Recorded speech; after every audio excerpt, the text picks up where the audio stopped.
Well, my name is Merzouk Farahi. I'm a PhD student, second year at the Faculty of Letters and Humanities, Dahar al-Mehrez, USMBA Fez in Morocco. The presentation I will be sharing with you today, it's a contextual connotative analysis of the socio-political dimension in audiovisual translation.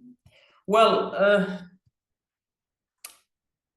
over the last decade, audiovisual translation has gained substantial attention, and subtitling as one type of this has played dynamic roles for all multimedia outlets, connecting narratives to a diverse global audience and allowing worldwide people to enjoy the same experience. Well, this paper focuses on a contextual connotative analysis of the socio-political aspects of a non-screen news interview extracted from the Real News Network, 2011.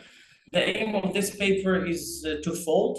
It seeks to investigate the fluently elusive nature of TV news statements, wherein ideologically bound microscopic language is operative.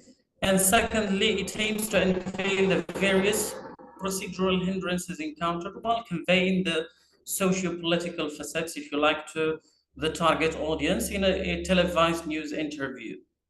Well, a corpus of the interview script of two American debaters and the subtitles constitute the data of the study. The corpus data were analyzed to unveil the impact of the strategies implemented to precisely render the socio-politically loaded source text items to the target recipients. Well, although news multimedia outlets aim to present reality as it is, sometimes news presenters, editors, or subtitlers occasionally construct, if you like, a subjective picture of that reality. That is to say, a subjective representation of the world.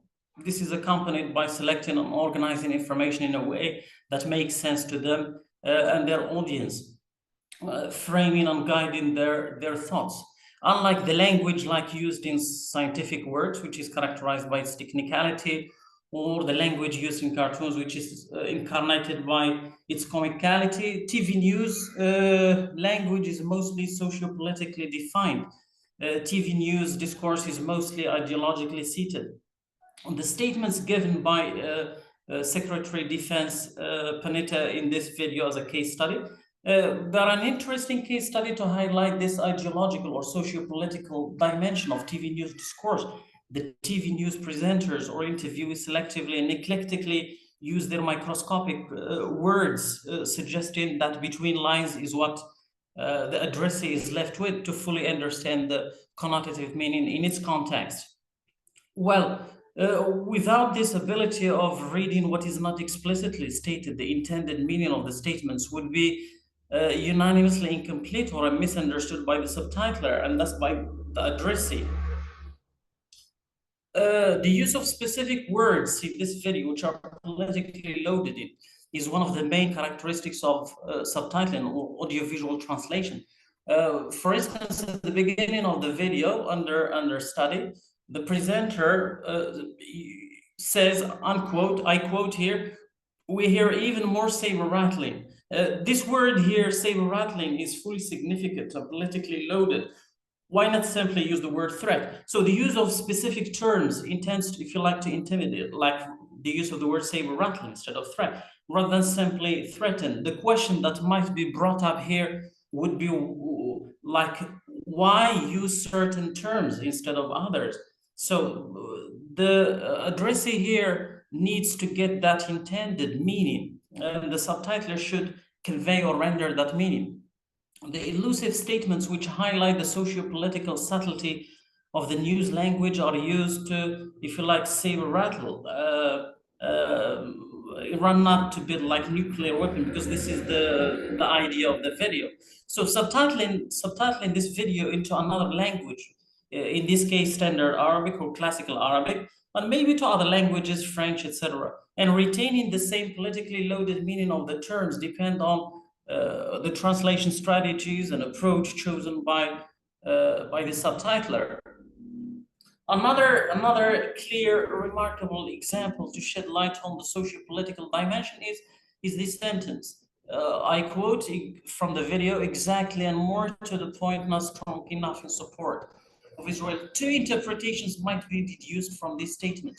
The first is that Garrett Poulter, who is the investigative journalist in this video, is intending to undermine the position of U.S. president, because we're talking at that time of 2011 Barack Obama, just to make it clear to the audience. This leads us to the second interpretation, that of the president himself.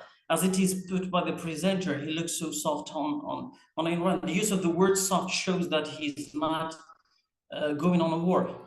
What I'm trying to indicate here is that these intended meaning, they need to be rendered and translated by the subtitler to the audience. If you use literal translation, then the meaning would still be correct, but the connotative meaning is not there. So here becomes blatantly clear that the responsibility rested on the shoulder of the subtitler is very high. If Panita's or Garrett's phrases are mistakenly or subjectively interpreted as subtitled, this would, if you like, create or many false images to the mind of the viewer. The second part of this, of course, we have other examples showing the socio-political aspect, but due to time limits, I'll focus on the second part of this presentation on the difficulties encountered in subtitling. Of course, subtitling videos, they trigger lots of technical problems.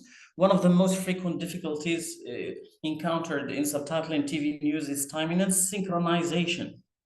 The standards of subtitling allow the translator to use a predefined number of words in the same subtitle. However, this amount is sometimes trespassed. If the entire sentence is divided, it will create problems for the addressee, getting problems of simultaneous harmonization or synchronization. The use of long sentences, again, wherein subclauses are highly adhered to, is also noticed. Therefore, subtitlers, they use other strategies like deletion, modulation tools to tackle these hindrances. One of the frequent issues encountered during the subtitling of this video relates to the use of repetition. Like, should we be faithful to the original text, or should we succumb to the preset boundaries? The omission here, the deletion of these additional linguistic expressions sometimes makes the meaning unclear or incomprehensible. So here is a list of some examples, but due to time limits, I'll just give you the main idea about these examples. So for constraints of space, various strategies that are chosen to appropriately render the connotative meaning of the source text include deletion, modulation, or semantic equivalence, as noted in these examples. Sometimes the use like a pronouns instead of repeating the same item. Sometimes we modulate, sometimes we use the semantic equivalence to create that, if you like, synchronization between the original text and the subtitled item.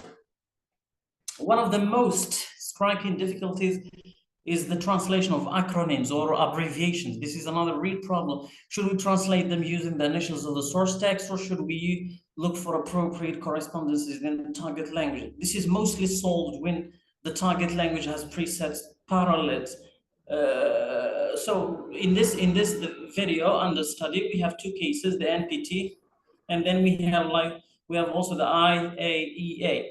Here we don't have any parallel items or acronyms in the target language. So the first one is translated as MIMHE AN, and the second one is WO Delta and Z. But they're translated by the subtitler, but they're not existing in the standard Arabic inventory system. One common issue is the translation of proper names. This can be overcome through the use of transliteration, which is the practice of transcribing a word or a text written in one orthographic system into another orthographic system. Transliteration across languages having the same orthography is an important. However, the task becomes more challenging when the language pairs use different orthographies. In this case, English and Arabic, they use different orthographies. The problem of transliteration from English to languages using different alphabets is a source of lots of change. And here we have lots of examples. I just focused on three: the real news, Paul J. You have Face the Nation, Gary. Well, one of the other main difficulties is the use of abundantly continuous connected speech. It is very hard sometimes to synchronize that speech with the image. A part of this difficulty is that sometimes the subtitler fills the screen with long sentences and adopts reduction, ellipsis of unnecessary items. Part of the difficulties faced is when translating a stream of ideas which are full of hesitations, disrupted speech, or accompanied with gestures and body language. So understanding subtitle placement on screen, you have timing rules for reading speed, integrated sound effects, some targeted language cues. These are other common issues which are encountered. So the findings revealed here significant inconsistencies and hampered technicalities while attempting to ensure that the addresses succinctly grasp the source material in its contextual connotative modus. Overall, accurate subtitling involved a blend of linguistic and technical savvy. You have the expertise of experienced subtitler is essential. Also, indispensable mastery of language and familiarity with both cultures to make the subtitled content relatable is also important. Subtitlers have to be neutral, which is very important, unbiased, and have to keep pace with the political changes on the ground to convey the source text connotative message in its context. Well, as a conclusion, the findings of this presentation paper, which is part of an ongoing research paper, which can be informative for audiovisual translators at large, can be of practical importance to televised news subtitling specialists in particular. As you know, TV news subtitling, it embodies a captivating yet undervalued domain within translation studies. Professional subtitling poses a profound scrutiny of the socio-political dimension inherent in TV news subtitling. As you know, political discourse is the domain wherein socio-political beliefs are prevalent all the time, with politicians like trying to influence the cognizance of the addressor or the receiver. Well, here is the references I relied on, and thank you so much for your attention. Thank you, madam.